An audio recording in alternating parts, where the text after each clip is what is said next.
ইনি সেই ভাইরাল ব্যক্তি যিনি গতকাল বেলডাঙ্গাতে গেছিলেন বাবরি মসজিদের শিলান্যাসে।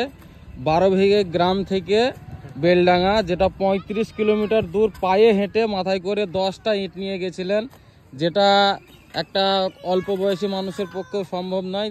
কিন্তু তিনি এই বয়স্ক, এত বয়সেও এতটা 65 বছর বয়স, এত বয়সেও এতটা জার্নি করে, এতটা কষ্ট করে বাবরি মসজিদের, ঐতিহাসিক বাবরি মসজিদের শিলান্যাসের জন্য ইট নিয়ে গেছিলেন।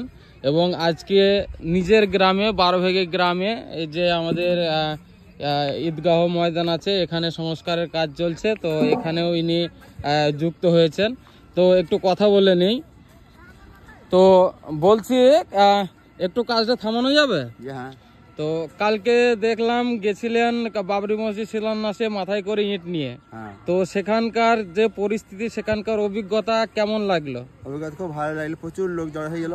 আচ্ছা, প্রচুর লোক হয়েছিল না? হ্যাঁ, সেটা দেখলাম। আর ভিডিওতে দেখলাম যে আপনি মাথায় করে ইট নিয়ে গেছিলেন 12 বিঘে গ্রাম থেকে, যেটার দূরত্ব হচ্ছে 35 কিলোমিটার।